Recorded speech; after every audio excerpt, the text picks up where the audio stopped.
So I haven't done one of these in a little while. This is three Rando Records. It's where I pick three random records off my shelf and talk about them. Now, you're not seeing me pick these records, so you don't really know that they're 100% random. And to be honest, if I pick something that I don't want to talk about, I put it right back because life's too short and I want to be excited about the stuff that I talk about on this channel. So, anyway, let's get to the three records. The first one I want to talk about is Express by Love and Rockets. So Love and Rockets, if you don't know, they kind of formed from the ashes. They did form from the ashes of Bauhaus, a goth UK band. Peter Murphy, Daniel Ash, David J, Kevin Hawkins. I put out, I think, four records. Yeah, I believe there were four in their prime anyway that they put out. I think some of their best success was probably like the cover of Ziggy Stardust, a David Bowie song. I also remember "Lucifer Sam" being a really good cover that they did of Pink Floyd. But they had several great songs of their own. I tend to like their singles. Like there's a singles collection that I heard. I think it might have even been like a BBC thing that really highlighted a lot of their singles, which I really, really liked. I've had a little bit of a hard time getting into their actual albums. I haven't tried in quite some time. I think I like the idea of Bauhaus better than actually listening to Bauhaus. It's just one of those things that doesn't really, I don't know. I think if I'd listened to him more when I was 16, 17, 18 years old, I probably would have gotten into him more. But I guess I like stuff that's a little bit lighter than that. And Love and Rockets is, they formed in, like I said, they formed in the ashes of Bauhaus, but it's three quarters of Bauhaus, but minus the main driving force and songwriter behind Bauhaus. So you've got Kevin J or David J rather, and Daniel Ash and Kevin Hawkins. So Daniel Ash and David J both write songs, and so they're kind of split over this record as far as who wrote what song. And this record plays, it like takes you on a journey, literally. It begins with "It Could Be Sunshine," and then you get on the Kundalini Express, and you're just kind of on this psychedelic joyride, but the songs are so good. I think it's their best collection of songs. It's my favorite Love and Rockets record. What I think anchors it is a song called "All in My Mind." You get two versions of it. You get kind of a straightforward, somewhat of a rock version of it, and then you get this beautiful stripped down version of it. That's, I think, in my mind, that's Daniel Ash's best contribution to this record. And we've got David J doing things like Life and Lorelei. They do this cover of Ball of Confusion, which I always thought was an original. They do it so well. It's probably the best known song from this record. It's the one that actually they made a video for.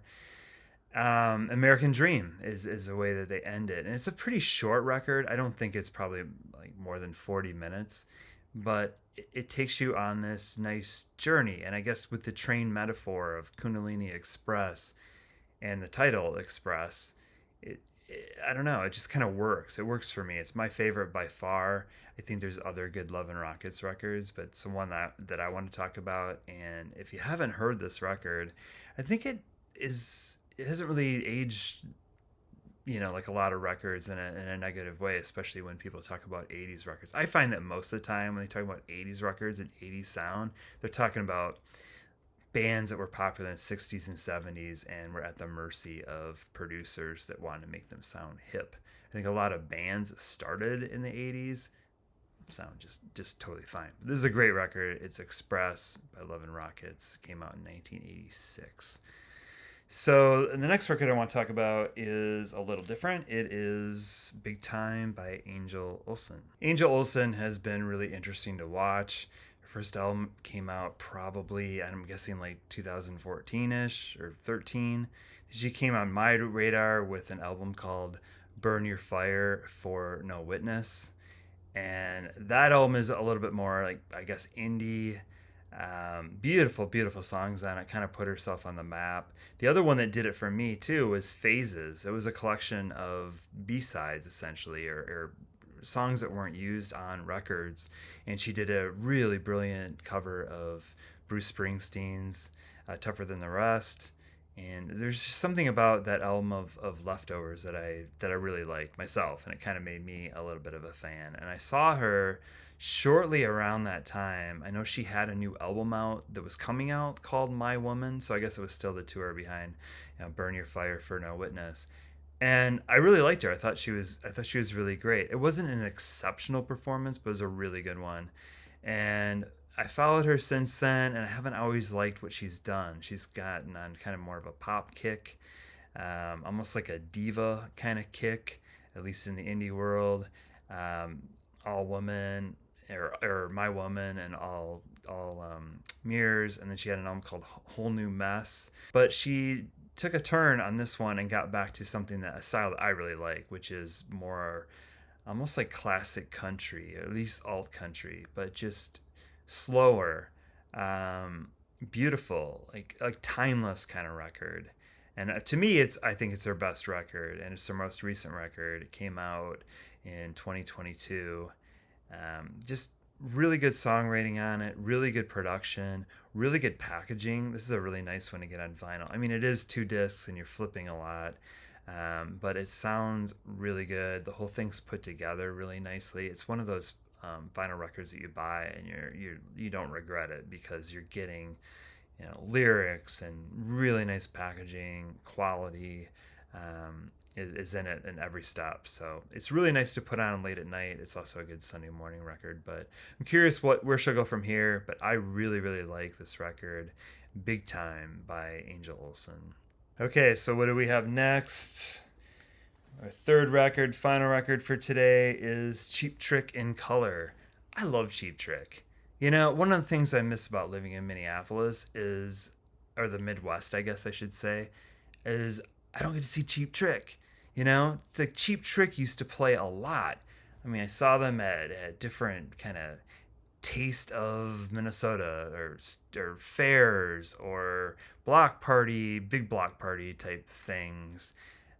Saw them at First Avenue. They did 3 nights in a row where they played the first record, self-titled Cheap Trick. They played In Color the second night, and they played Heaven Tonight, the third record, the third night. And I went on the first night, and I was so blown away. This is like 1999. They were so incredibly good. And I'd seen them before at more of the festival, fair type environment. I thought they were good, but they were so good that first night. And I was going home. I was going out of town to visit my parents, my family. And I just remember saying, if I was not like leaving the next day, I would see all 3 of these shows, because the band was fantastic.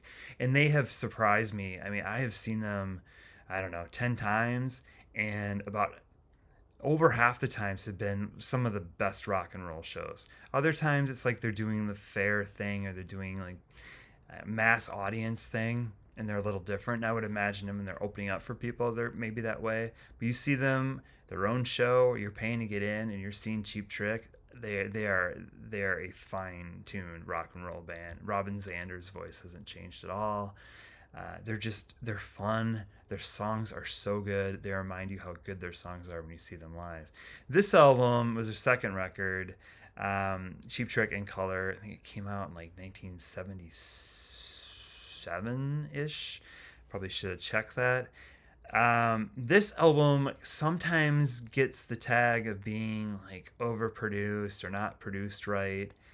It has the original version of I Want You to Want Me. They put out one more record after this, Heaven Tonight. Then they toured a lot. I mean, they're probably touring the whole time. They went to Japan, and they released this. They're huge in Japan, like the Tom Waits song, big in Japan.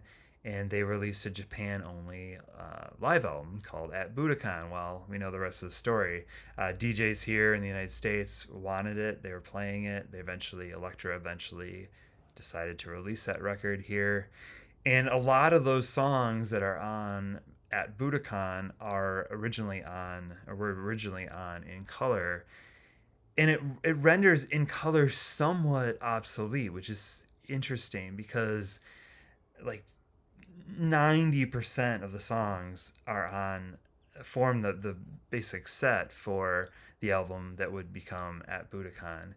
but it's such a good collection of songs. And the one that really stands out to me as being like not a good version is, of course, I Want You to Want Me. Not one of my favorite Cheap Trick songs in general, but definitely their biggest well-known song outside of maybe possibly Surrender, but I'm pretty sure that I Want You to Want Me is bigger.